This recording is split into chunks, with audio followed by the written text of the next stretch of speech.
Olá, tudo bem? Bem-vindo ao canal Viver de Renda. Se inscreva no canal, deixe seu like e compartilhe com os amigos.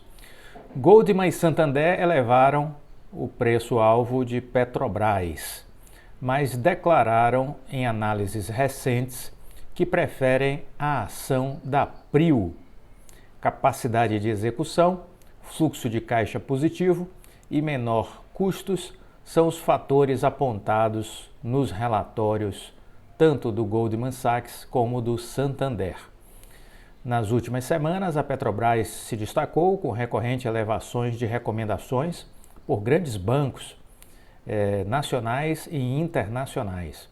Contudo, em relatórios divulgados agora no dia 21, dois grandes bancos que elevaram os ativos da estatal para a compra, o Goldman Sachs e o Santander, em seus relatórios destacaram a visão positiva por outro papel do setor de óleo e gás, ressaltando ser esta a sua preferência.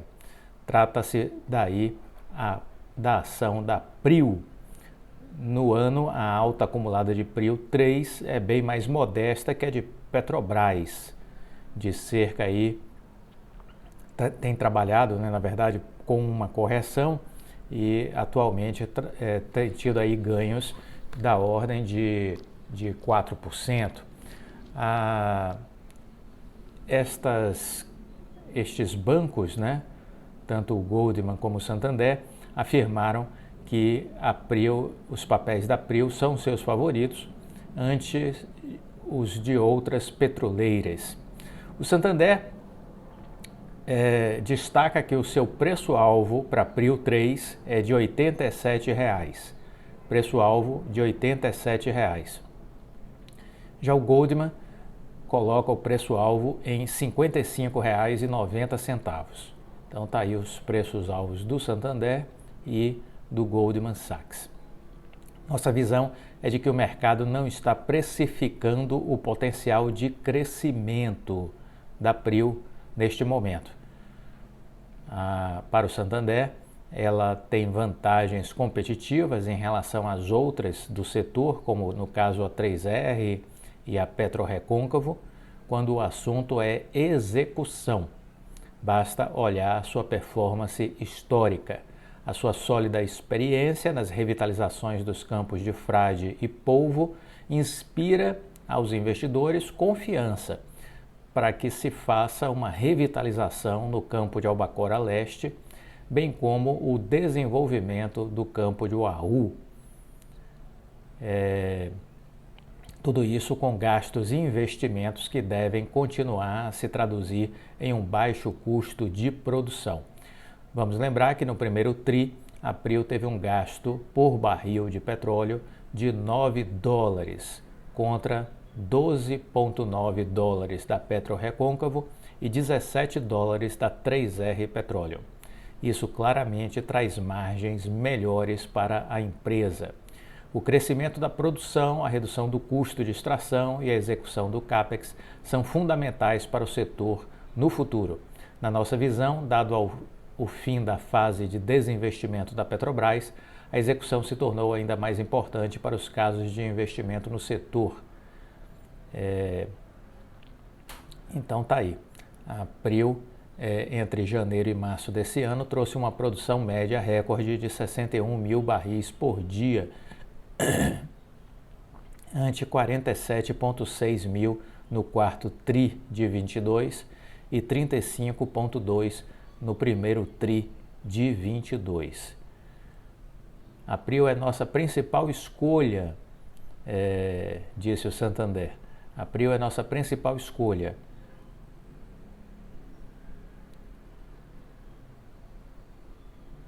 Então tá aí, preferência de bancos por PRIO, por PRIO.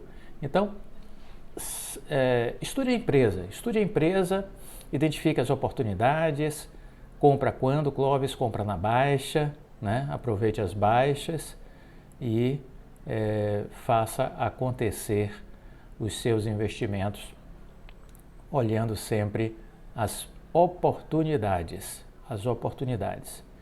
Olha, falando ainda em ambiente macroeconômico, o gestor Rogério Xavier, que é um dos mais reconhecidos gestores de fundos de investimento do Brasil, ele que é sócio da gestora SPX Capital, ele deu uma recente entrevista e não poupou críticas à condução da política monetária no Brasil. Não poupou críticas. O Brasil vai buscar o seu menor patamar de inflação da vida no momento em que o mundo está indo para uma inflação mais alta? Qual o custo disso para a sociedade brasileira, disse ele. Veja, é uma crítica construtiva que busca abrir a mente da discussão sobre a meta da inflação. Na sua visão, o cenário atual, após todas as consequências da pandemia, cria a oportunidade perfeita para se fazer um ajuste, uma alteração. O setor de serviços deve seguir pressionando para cima a inflação, que talvez não se mantenha no patamar atual, mas deve, de maneira geral, ser persistentemente mais elevada nos próximos anos. O mercado não é bobo, disse Xavier para iniciar a sua reflexão. A questão da alteração ou não da meta não é o único pilar para a formação de expectativas. Para ele, o mercado já enxerga uma inflação persistente à frente. Fora isso, a troca de comando do Banco Central, hoje sob a batuta de Roberto Campos Neto, nosso Bob Rousseff, é iminente. E os investidores não dão o benefício da dúvida ao PT, como davam ao Paulo Guedes no governo Bolsonaro. A culpa disso, na visão dele, é do próprio PT. É uma conjunção de fatores estruturais, de mercado de trabalho mais apertado, serviços segurando a inflação, com a troca de mandato de política monetária no país, que geram expectativas atuais para a inflação. Porém, para ele, Campos Neto força a mão ao acreditar que apenas a discussão sobre a meta vai alterá-las. Xavier afirmou que trazer a meta para 2% não mudaria muita coisa, pois as expectativas são racionais. Testar patamares mais altos do que os atuais, em sua visão, seria melhor, já que uma alteração para 4% parece ser distante. Tenho a impressão que estão enganando o ministro Fernando Haddad, disse ele, concluindo um raciocínio sobre meta de inflação. Acreditar que deixar a meta em 3% vai levar as expectativas do mercado é errado. Isso não vai acontecer. Sua opinião é de que os juros já deveriam estar caindo no Brasil. O custo financeiro está desnecessariamente alto, baseado em modelos que erraram brutalmente quando estabeleceram a taxa de juros basal em 2% ao ano, numa meta de inflação que deveria ser alterada para patamares mais aceitáveis quando comparadas ao histórico brasileiro. Se a meta de inflação estivesse em 4% ao ano, os juros já estariam caindo, disse ele.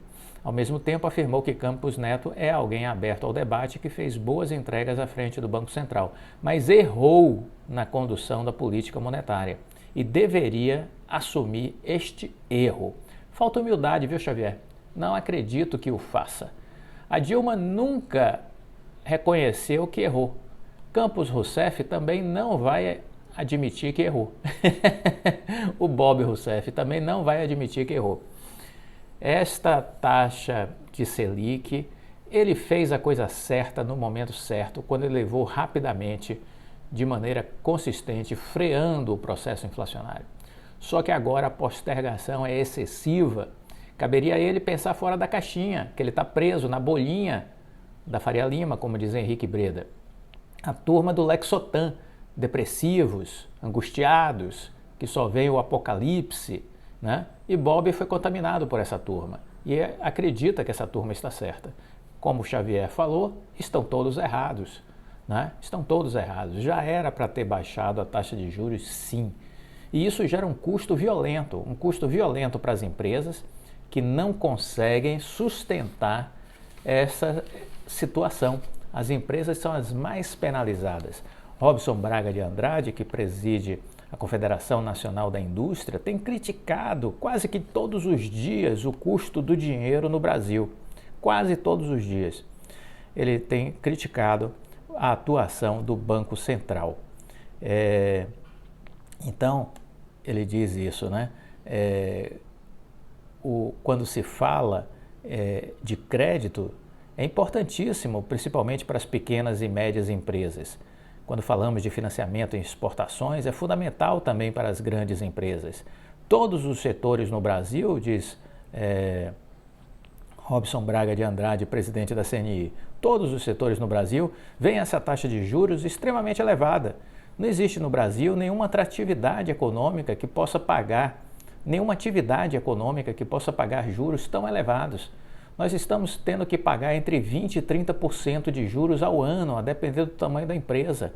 O mundo inteiro está vendo que existe um processo de desaceleração da inflação e também de desaceleração da elevação das taxas de juros.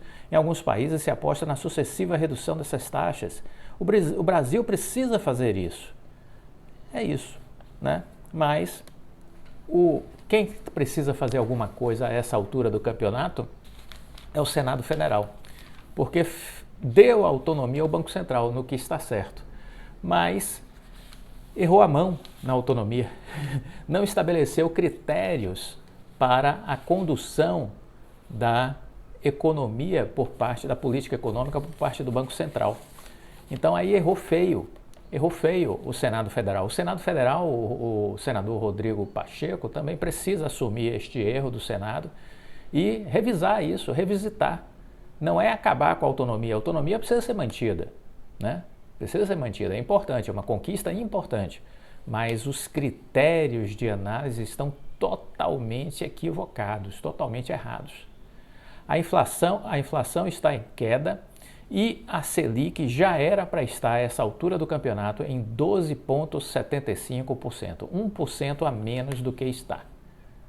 Ao não fazer isso, o Bob e sua turma penalizam a economia, penaliza as empresas, penaliza a sociedade brasileira. É um erro crasso, é um erro bestial, eu diria. Tal qual a Dilma, ele repete a mesma ladainha. Ela tinha as convicções dela, levou o Brasil para o buraco, perdemos o investment grade. Bob Rousseff e sua turma faz a mesma coisa, cheio de convicções erradas, arrastam o país para um sofrimento desnecessário. Agora, os bancos agradecem. Dinheiro de renda variável que foi para renda fixa somam este ano mais de 22 bilhões de reais.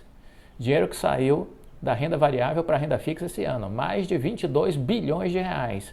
Bancos felizes. E Bob Rousseff vem desse segmento. A Febraban é a única instituição que defende Roberto Campos Neto. É a única instituição que defende.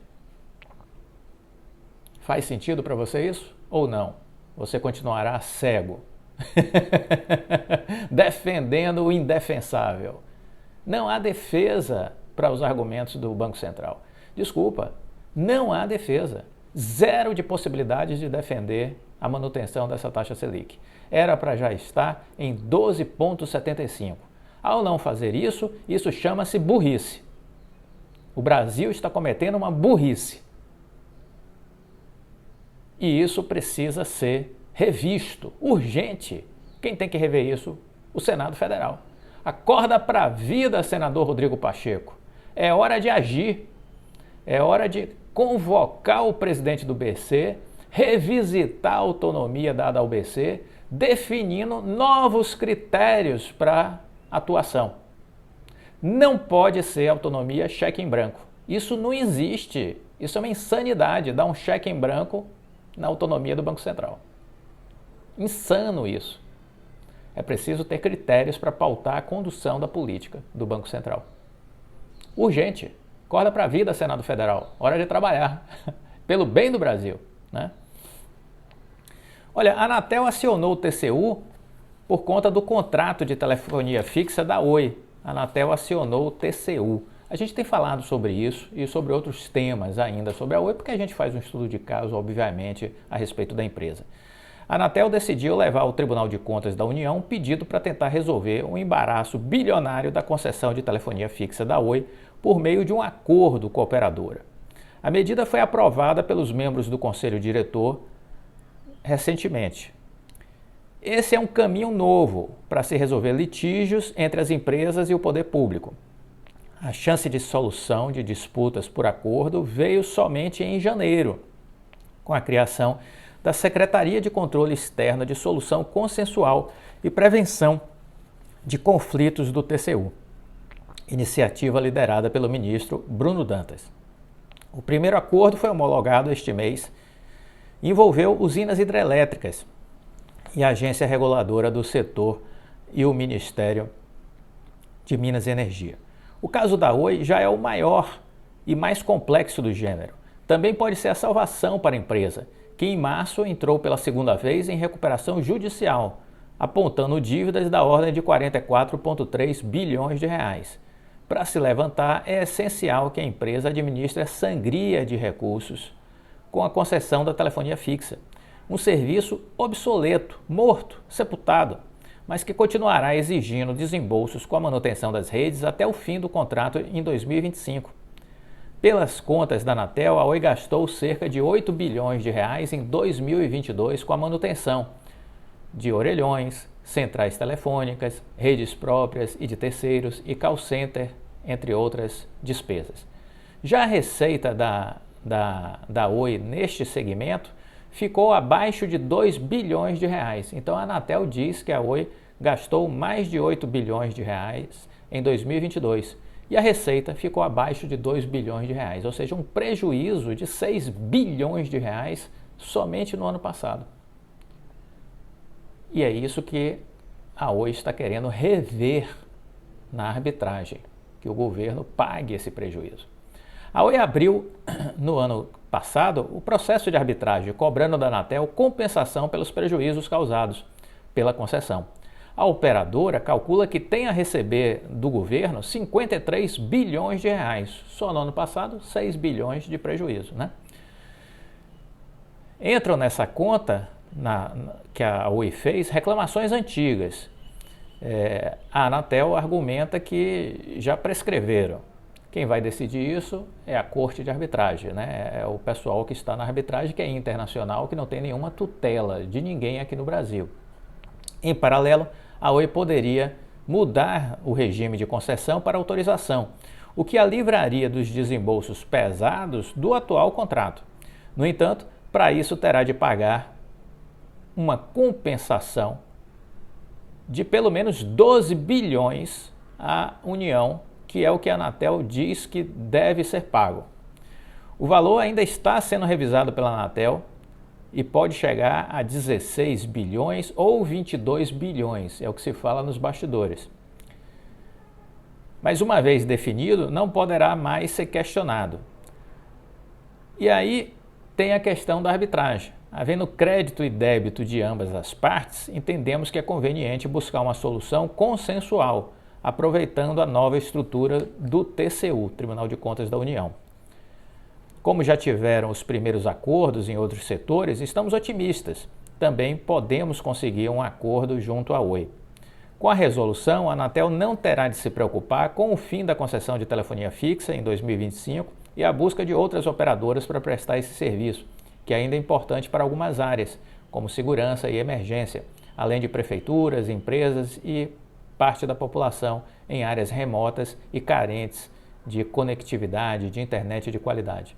Da nossa parte, também não temos interesse em brigar com as empresas. Isso toma tempo e tira o nosso foco, que é pensar em soluções de conectividade para a população, disse o presidente da Anatel, Carlos Baigorre. Os conselheiros da Anatel estimam que é possível fechar um acordo ainda esse ano, uma vez que o pedido de conciliação seja aprovado pelo TCU. Será composta uma comissão com representantes do TCU, no papel de mediador, além de representantes da Anatel, da Oi, do Ministério das Comunicações e da Advocacia Geral da União. A comissão, então, terá 90 dias para costurar um acordo e o TCU outros 30 dias para emitir um parecer. Se tudo correr bem, a Anatel seguirá os mesmos passos com a Vivo e com a Claro, além da Algar e Sercontel, que cobram também reparações via arbitragem. A partir do aprendizado do caso da Oi, vamos dar andamento aos outros. Vão poder correr em paralelo, disse a Anatel. O presidente da Oi, o Rodrigo Abreu, disse ter muita fé no encaminhamento do processo pelo TCU. Para ele, o equilíbrio do contrato de telefonia fixa seria crucial para a recuperação da empresa. O acordo consiste justamente em terminar os pleitos de lado a lado, sejam aqueles ligados à migração do regime e as outras obrigações da empresa com poder concedente, seja da eliminação de processos futuros e dos litígios via arbitragem. A despeito disso, Abreu ponderou que o processo de arbitragem contra a Anatel seguirá em andamento, já que o desfecho dessas tratativas é incerto. Da mesma forma, a agência reguladora não suspenderá o processo de reabertura da concessão em 2026, após o fim do atual contrato. Então tá aí a situação desta novela sem fim envolvendo a Oi,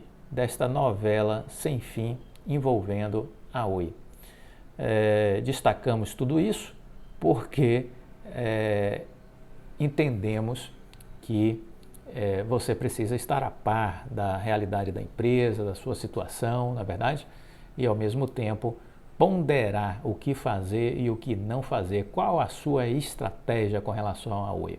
Uma outra pergunta que eu tenho feito nesses últimos vídeos é: você se sente enganado pela Oi? Você acha que aquele laudo feito em agosto de 22 lhe induziu a erros? Que as falas do Rodrigo Abreu dizendo que já podia sair da recuperação judicial lhe induziu a erros? Você comprou mais ações, queria vender e deixou de vender por acreditar na empresa e foi surpreendido por uma nova RJ? Foi surpreendido pelo plano de negociação que vai diluir os minoritários? Foi surpreendido pelo trabalho daquela empresa de contabilidade que atestou que a Oi teria condições de honrar seus compromissos por 3 anos e já em janeiro deixou de pagar 600 milhões de reais? Isso tudo lhe surpreendeu? Isso tudo você tem a consciência de que lhe prejudicou? Você ainda tem ações da Oi ou vendeu? Pois bem, é preciso refletir, porque nós estamos conversando com o Instituto Empresa. O Instituto Empresa moveu 4 processos contra a Oi na CVM, na Comissão de Valores Mobiliários. Abriu um processo contra a Oi no Ministério Público Federal. E a base disso tudo foi um entendimento que os investidores minoritários foram prejudicados por informações distorcidas, informações que não se sustentaram e que se demonstraram falsas no decorrer do tempo. Há também questionamentos com relação a movimentos de alta e de baixa das ações da Oi na Bolsa, sobretudo quando anunciada a saída da RJ e quando da nova entrada na RJ. Então, tudo isso está sendo questionado pelo Instituto Empresa. O Instituto Empresa, eles são lá do Rio Grande do Sul. Eles estão já movendo processos aqui no Brasil contra o IRB. Estão movendo agora também processos contra as Americanas. E estão estudando uma forma de abrir um processo também contra a Oi. Um processo coletivo. É isso. Processo coletivo, que torna a oportunidade de acessar a justiça mais barata para o investidor, pessoa física, o investidor minoritário. Não é?